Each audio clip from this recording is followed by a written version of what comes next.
If you have an interest in horses and love learning more about horses, the horse industry, teaching, or even managing your own horse business, then you're in the right place.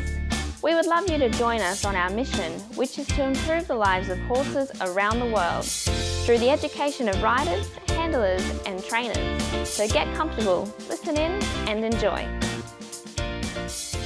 Our guest today on Horse Chats, we have back again Christoph Hess. And Christoph's a very welcome guest.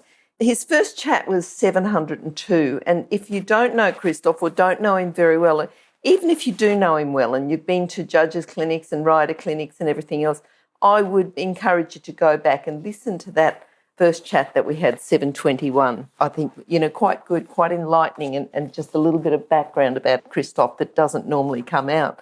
But today, before we start with Christoph, we're going to talk about walk, halt and pirouette and go through it. You know how thorough that he goes through. I'd just like to remind you that the podcast is brought to you by International Horse College. So the vision of International Horse College is to have a world where people safely appreciate, respect and enjoy their horses, and their horses appreciate, respect and enjoy their people. Have a look now at the wide variety of horse-friendly courses at internationalhorsecollege.com, registered training organisation number 31352. Now, hello, Christoph. Welcome back. Yeah, hello. From Germany. I hope everything who is listening as well. All the best for you in 2021. Thank you. Now, Christoph, we're going into, and I know that you really stress the fundamentals, which people just love.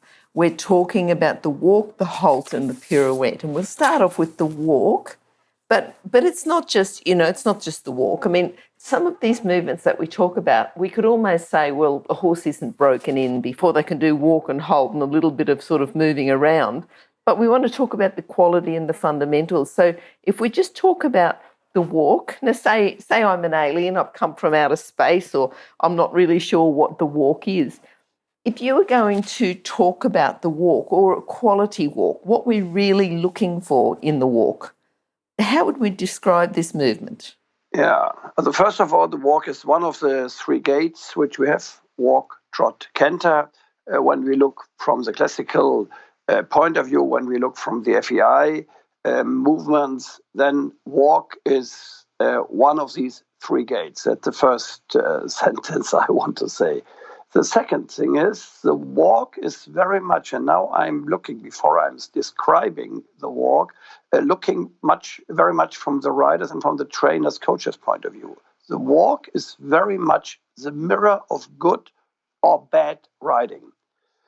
If you ride a good trot and canter, if you train the horses good in canter and trot, if you are able to ride smooth transitions between trot and canter and trot, then at the end of the day you are able to ride a very good, at least a proper walk. And the walk is, therefore I underline it, I want to say it a second time, is a result of good riding. The walk is, you can say, the mirror of your whole education, your whole training. The better the training, the education of the horse, the better as a result is the walk. So that's the first topic I want to underline and to figure it out. The second thing is to explain what is a good walk. A good walk is clear in rhythm. The rhythm, looking from the scale of training point, is always the very first step, scale of training. A clear 4-beat rhythm with 8 phases. There is no moment of suspension. It's always one leg on the ground. And that's very important. 4-beat rhythm. Many people know that walk is not so easy at the end of the day to ride, especially horses which have a huge walk. They often are not clear in the 4-beat rhythm. They are lateral often, or the problem can be a lateral walk. And this we have to have in mind.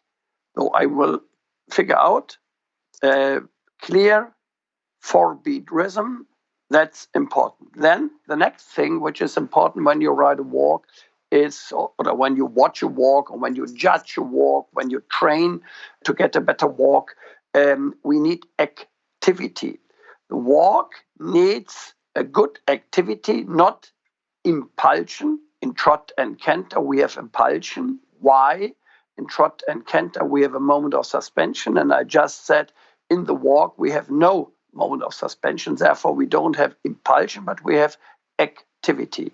That's the point, that after rhythm, we need a good activity, an active walk, which is not a lazy walk on one side, or on the other side, a hurried walk. That's sometimes the point that judges are not quite sure. One judge said, oh, it's an active walk, and maybe another judge will say, oh no, for me it's not active, it's just hurried. So these, between not being hurried and not being lazy, you have to ride a proper walk. So that's the second thing, what is important. And then the third thing is, you need in the walk a good covering ground and overtracking. The horse has to come good out of the shoulder with long steps with the forehand, and then with the hind legs, good overtracking. Therefore, covering ground and overtracking are really important criteria. But I want to give a summary. First, rhythm. Maybe you should add tempo. Rhythm and tempo are always very close connected. Also, therefore, rhythm, very important. But most important, if there is no clear 4-beat rhythm, it is worthless. Second point is activity, which is important. And the third point is, what judges are looking for, is covering ground and overtracking. Though, therefore, if a horse has not by nature a very good covering ground and overtracking, many different horses in the world from different breeds, they don't have a proper walk looking from the covering or the overtracking and covering grounds point of view. But if the rider is able to perform the walk in a clear 4-beat rhythm with good activity, then at the end of the day, he will not get a good mark or a very good and excellent mark, but maybe he will get a sufficient or a satisfying mark, or nearly a rather good mark. This is for me important. And this is the point the rider can do. Cleared to ride the walk in a clear 4-beat rhythm, and to ride the walk with a good activity. That's very important. And this is, and now I finish with the first idea which I had when I started giving the answer to your question. This is the result of a good training, a good way of riding in trot and canter. Excellent, excellent. I love the way that you go in and you just keep explaining and keep explaining and keep explaining. There was just something very quick at the beginning that you sort of phased over. And I know that, we learn at Pony Club that the horse has got 4 beats, 4 beats in the walk. But can you just go over the 8 phases of the walk? Why is it 8 phases? Because people will say, well, hang on a sec, does that mean the horse does the 4 beats twice? Or is there something in the middle of each of the 4 beats? Yeah, it's a 4-beat. And I think and now when we watch the walk, and we can do it with the modern technique and kind of slow motion, then we see it very, very good. I think important is not to know each of these phases, which is possible to explain, but I think important is when you watch it, especially when you watch a slow motion movement or a movie, then important is that the walk is not lateral. When on the left side, the front leg has to move. And this is important. It is after one, after the other, and not left side at the same time or right legs at the same time. When we have this, then we have a clear lateral movement. And this is what the quality of a good walk is important, or this would be a bad walk if it is also this left legs at the same time, right legs at the same time. This means that the walk is lateral. We always want to see a V, that the hind leg is coming and the front leg is moving, and it looks like a V when you figure it out. Then the walk is in a clear 4-beat with 8 phases. From my point of view, this is enough to explain each phase, which is possible.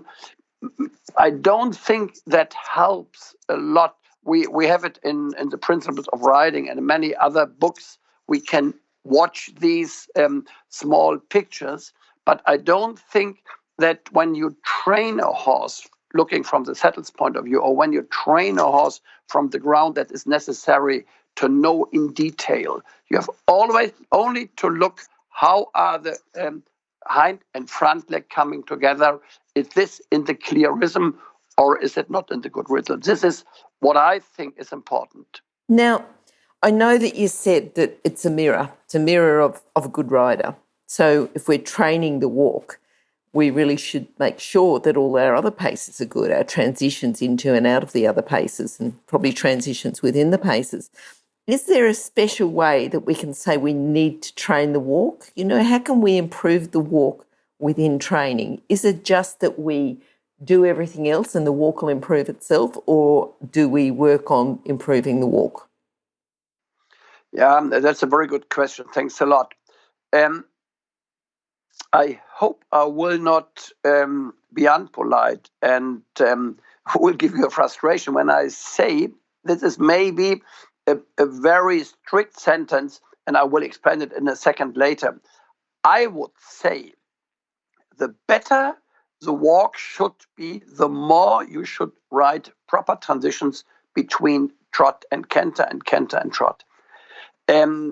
I know that we have a lot of written pages how to improve the walk, that you do it outside, that you go and in the hill, that you climb a mountain, and this is good for the walk, marching walk, that you ride in deeper ground, that you use cavalettis.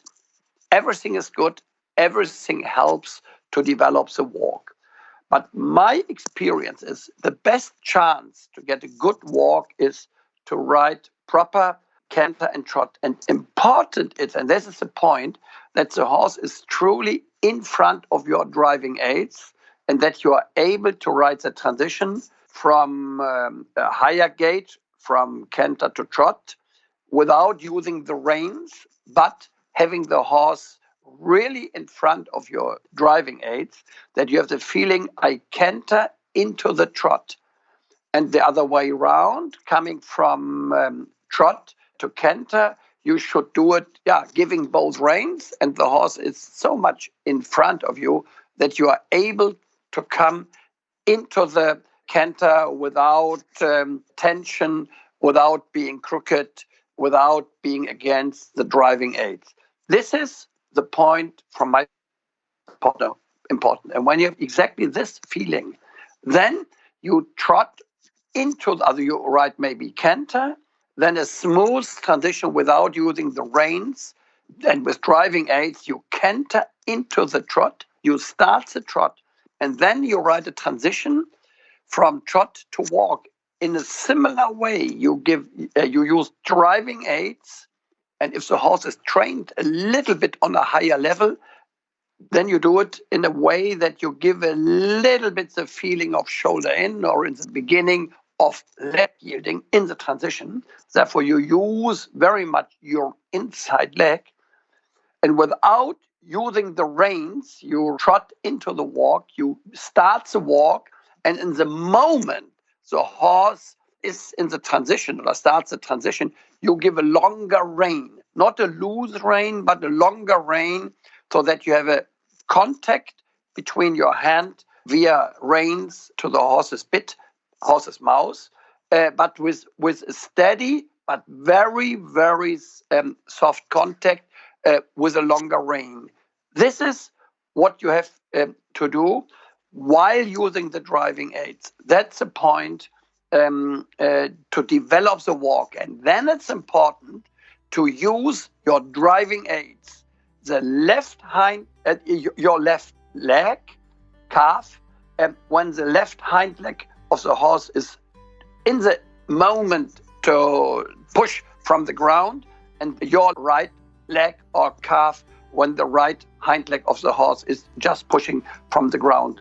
Therefore, you come left leg, right leg, left leg, right leg, left leg, right leg. Then you develop the walk, and it's very important that you use your driving aids in this way, your legs, not together, but after each other. And this is for me very important to have this way of riding. And when I just want to say how the rider will get the feeling how to use the driving aids in the walk, what I suggest is that the rider should do this, and especially a young rider, in a learning process. And to be honest, we riders all are more or less always in a learning process. Therefore, it's a good idea from time to time to ride without a saddle or just with a blanket on, and with very loose legs, so that you get the feeling how is the biomechanic of the horse in the walk. And then you see that the legs are not falling as in trot at the same time to the horse's body, but left, right, left, right, left, right. This is quite challenging. And I wouldn't say challenging, but it's quite, but it's very important. I think that's a better idea. It's very important to have exactly this feeling, because especially in the walk, when you use your legs, your calves in the wrong way, then we often get the problem that the horses come out of balance and come out of a clear 4-beat rhythm. Therefore, using the driving aids in rhythm in the right way is very, very important to improve the walk, to establish a good walk, and or to create a good walk. Therefore, if you want to ride a good walk, I want to repeat, it's necessary good trot and canter work, very smooth transitions, and then using your aids in the right way, looking from the biomechanics point of view. That's the best advice I can give from Germany to ride a really good walk down under in Queensland, Brisbane, Australia. It's wonderful. I love the way that I just ask you one question and you just fill me in on everything that's not, you don't just answer that, but everything that's related to it. So, I really appreciate the depth that you go into and the fundamentals that we need to know. Is there anything else that we should talk about in the walk before we move on to the halt? No, at the end of the day, we can have 10 chats about the walk. But I think from today's point of view, which is necessary and very much looking from the trainer's point of view, okay. I think it's enough. Thanks. Okay. Now, the halt's another one. We have to get on and off. We have to halt. We have to halt pretty much all the time. But we don't just want to know how to halt. We want to know about a good quality halt. How can we achieve that good quality halt? And what are we looking for? From the judge's point of view, what defines a good quality halt? I won't say a good as, an excellent. What would be an excellent halt from the judge's point of view? Yeah. I start always with a half sentence before I give an answer to a question. But I think this is important that every listener should realize. The halt is very much the mirror how the horse moves. The better the halt is, the better the horse is ridden. Why? In the halt, the horse have to have a total balance, a mental and a physical balance. And the better the balance is, the more clear the horse will use the four legs, the 4 feet, and the more square the horse will be. And yeah, at the end of the day, the more balance the horse will have. And in the halt, we have exactly the same idea as we have in walk, trot, and canter as well.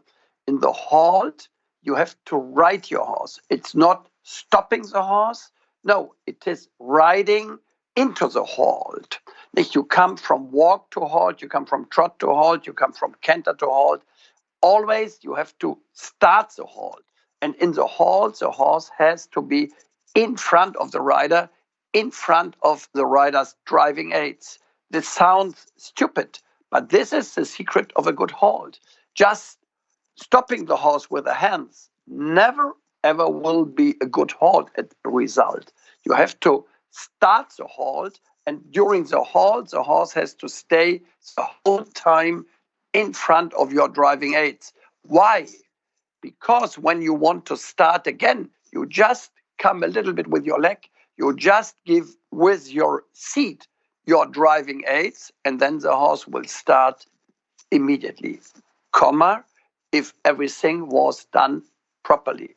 Therefore, when a judge is giving a mark for the halt, he has to give the mark not just for the 5 seconds when the horse is in the halt. No, he will give the mark for the transition from walk, trot, or in higher classes from canter into the halt. This is part of the exercise halt. And this is very challenging to see how the rider is riding the halt. Is it a smooth transition? Is it a straight transition? Is it a transition without using the reins? Is it a transition in which the horse is really in front of the rider? Is it a transition in which the horse has the poll as the highest point?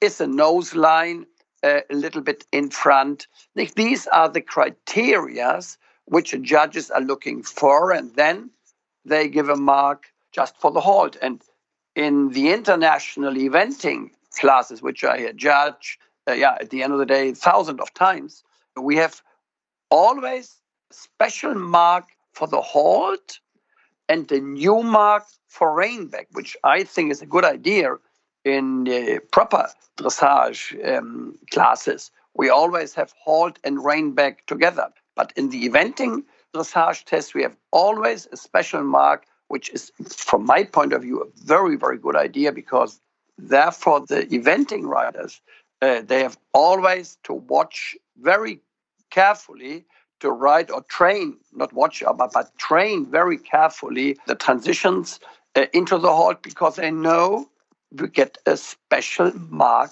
for transition and halt. And this is, for me, important, and this is an advice for the pure dressage riders to train as eventing riders are training. It's a special challenge because it's a special mark, just transition and halt. Train it, and when you train it in the way I had tried to explain it, then the riders will get scores, I'm sure, in Europe, America, and in Down Under. Okay. Now, we hadn't included the Rein-Back in this. I'd said the walk and the halt and the pirouette, but can we talk a little bit more and just expand it to the Rein-Back? So it's important that we know and we cover these things. We start off talking about one thing, but you keep giving us more and more information, and it's almost like we go off into all these different areas. And I'm sure if people say, but Glenys, you should have asked more about the Rein-Back. So tell us a little bit about how that Rein-Back, what we're looking for an excellent Rein-Back. Yeah, first of all, we have to clarify that the Rein-Back is a 2-beat movement. Also 2-beat is trot, 2-beat is trot with a moment of suspension, but in Rein-Back it is 2-beat without a moment of suspension. So 2-beat rhythm, also as an example, when we stop, right front leg and left hind leg, and now I underline, are moving backwards at the same time, and left front leg and right front leg are moving back at the same time as well. So that's the point. And this is, for me, very important to realize this, that this will happen. That's, for me, very, very important. That we have this in this way, the ReinBack. Often, to be honest, we see that maybe the right front leg is going backwards, and maybe a second later, or something like a second later, the left the left hind leg. It is not at the same time. Therefore, we see a lot of horses which are doing ReinBack or are producing ReinBack not in a proper 2-beat rhythm without a moment of suspension. This we have to realize. This is what I want to figure out. So that's point one. The second thing is what I wanted to say is that a rider has to have the feeling, I am riding backwards, but it's not using the reins and then backwards. No, I have to ride with driving aids backwards, but always having the feeling I'm able to ride immediately forward. I need the forward tendency when I do ReinBack, when I'm riding backwards. And I want to say backwards riding. Like, that's for me very important. I think that's a little bit looking from the philosophy.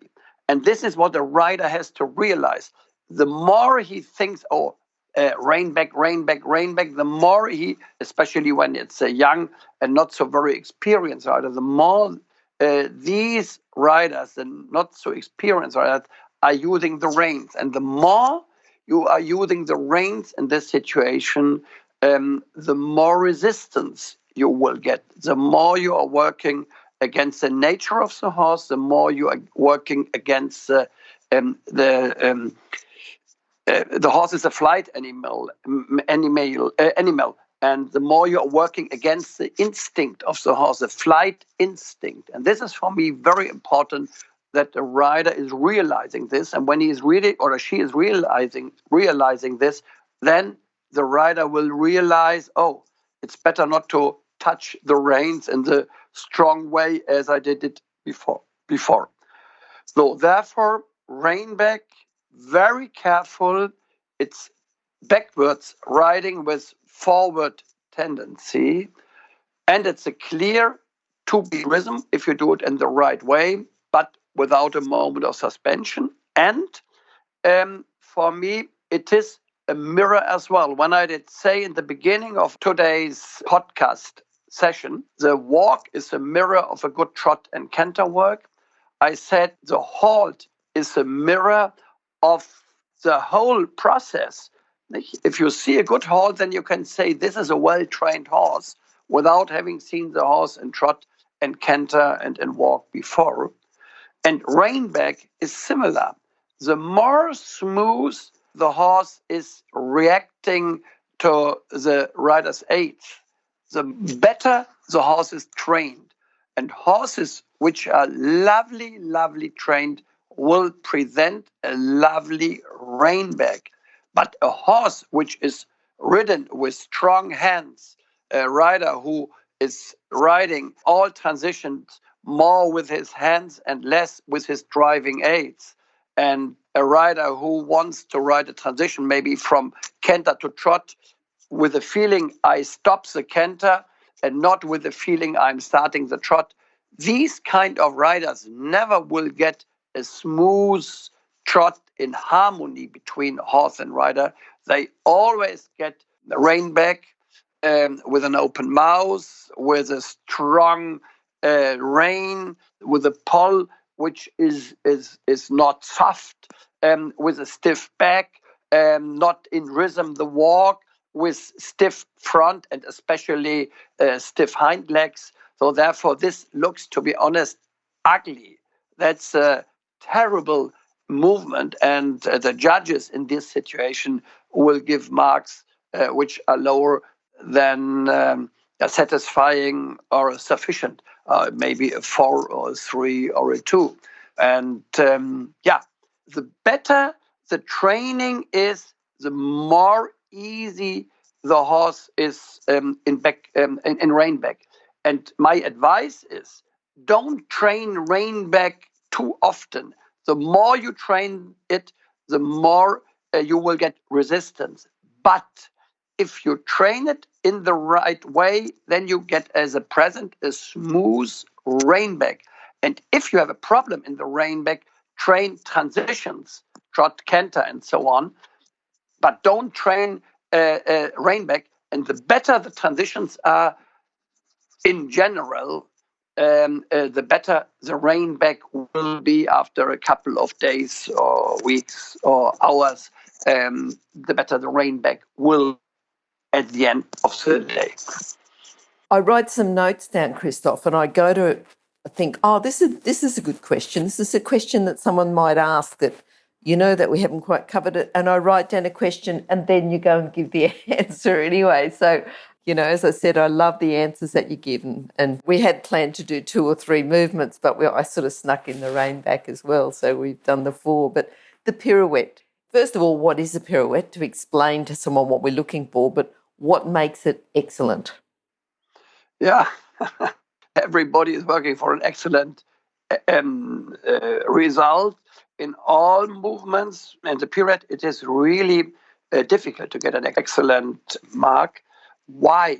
Therefore, your question is very good, how to get an excellent, because it is very, very difficult to ride. It's, to be honest, it is a rider's movement. And to be honest, that is at the end of the day an exercise, a movement, which is difficult to judge. It's difficult to ride, it's difficult to judge, and I think many judges are not absolutely sure what they have to give, and then they give always 6.5, or if it's better, 7.5, because they are not too brave, because they are not absolutely sure what are the criteria of a good pirouette. What is a pirouette? You turn the front legs, the front part of the horse around the hind legs, the hind part of the horse. This is quite easy to explain, but what's going on with the legs of the horse? And how the challenge starts. The challenge is to maintain exactly the clear 4-beat rhythm, 8 phases. And to ride a clear 4-beat rhythm is not easy to ride on a straight line. It's more a challenge to do it on a curved line. The smaller the curved line is, the more difficult. On a 6 meter circle, it's more a challenge than at the long side. And the biggest challenge is if you do it in a proper collected walk in the pirouette. And sometimes the problem is if you have a horse which has a huge walk with very long steps, then it's really a challenge to ride proper pirouettes and walk in a clear 4-beat rhythm.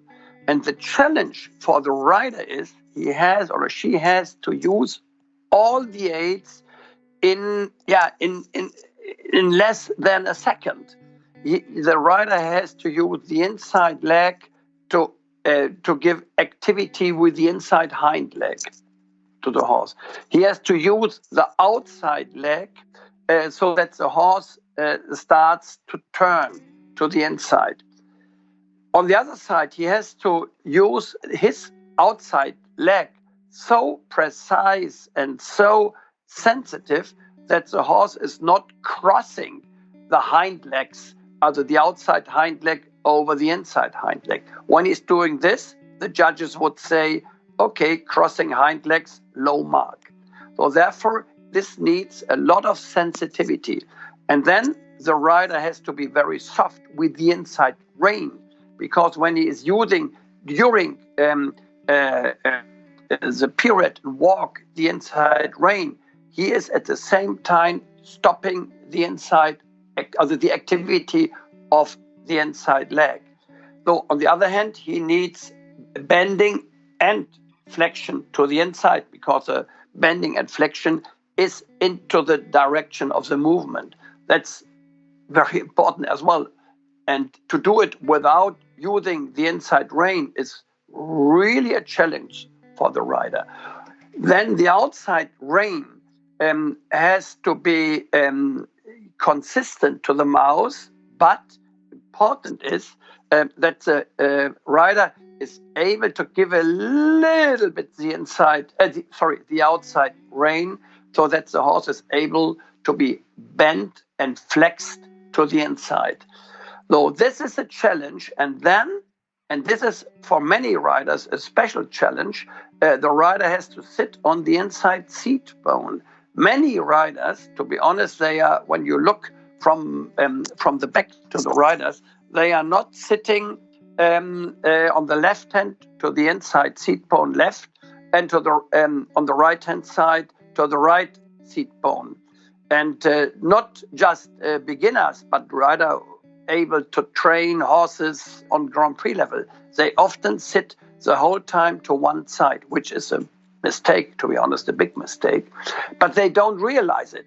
And this is when you ask for a pirouette, very often that the rider is sitting on the inside seat bone. Why? Because the horse is always moving into the direction in which the rider is sitting. So therefore, when the rider is sitting, as an example, in a pirouette left, walk pirouette left, to the right side, maybe he is not feeling it. He is sitting on the right seat bone. Then it's very difficult for a horse to move in this exercise in a proper way. So therefore, first of all, the pirouette and walk is very, very much the rider's movement. It is, for me, in many classes, the most difficult exercise, and later on canter movements, it's similar. And this is very difficult to train, and I think we don't have the time to explain how to train this movement, but just maybe for another podcast later on, how to train this movement. I love to train it, and this is just, which I just want to say, it is just a good way to do quarter pirouettes. And maybe in another podcast we can explain it, because I'm looking a little bit to the timing. We have it now in Germany 10 minutes to 8, and I have to leave my home because I have to give a lesson. And therefore I have time, but not maybe as plenty as necessary to explain the pirouette and walk, how to train the pirouette and walk in all details. Christoph, you're so generous. You know, like I keep going. You're talking about the mistakes, how to correct the mistakes, the skills, what stage of training, everything. You just go through everything. And I understand the timing for you is, you know, we're a little bit behind. But is there anything else we need to know about the pirouette? We know we're going to talk to you again about actually training the walk pirouettes and possibly the canter. I'll talk to you about that later. But maybe that's a good idea, maybe to explain both, because the criteria are similar. There are years in between. When you train a pirouette and walk, you are with a younger horse, you are quite a huge step behind training it on canter level, but the criteria are a little bit similar. So therefore we can put both together maybe when we have another podcast later this year. Perfect. Christoph, thank you again. Thank you for coming on. I've certainly enjoyed the depth that you go into with the walk, the halt. We snuck in the Rein-Back there and a little bit of the walk pirouette, and we'll continue on with the walk and the canter pirouettes training that next time. Thank you again for your time. Certainly appreciate it. I appreciate it, and I know, you know, getting feedback from our listeners and from other coaches, they certainly appreciate the time that you're putting in as well. So thank you.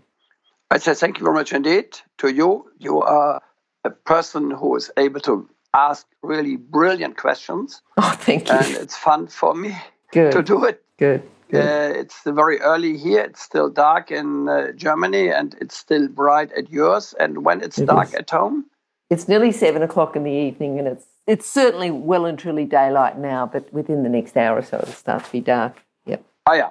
Okay. All right. Look, thank you. Thank you again. And we certainly will look forward to the next time. Now, Christoph, I know that you've been very generous. If people do need to contact you, we'll put all the contact details at the bottom of your page on Horse Chats. So just go to horsechats.com, search for Christoph or search for Hess, and you'll find Christoph's details. But otherwise, Christoph, what's if someone's thinking they'll contact you right now, what's the best way?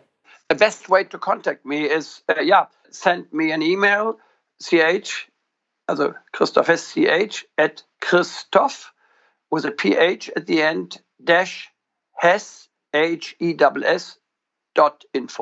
Or if you like, what I like very much as well, and sometimes it's a little bit easier for me, if someone asks me something, I use very much WhatsApp, and then I can send a voice message. My phone number is +49 for Germany, 170. It's first part of my mobile or cell phone, also 170, and then 8519323. I will repeat, +49 170 8519323. You can contact me via WhatsApp, and then I can send voice message as an example, if you wish. Okay. All right. We'll talk to you again soon then, hopefully. Bye-bye. Bye-bye. Thanks a lot. If you've enjoyed this chat, then please comment, rate and subscribe. If you'd like any changes or recommendations for guests, then please contact us through horsechats.com. And while you're online, have a look at the government-accredited courses at internationalhorsecollege.com. Registered Training Organisation 31352. Remember that our comments and instructions are general in nature and do not take into consideration your individual horses or your individual ability and circumstances.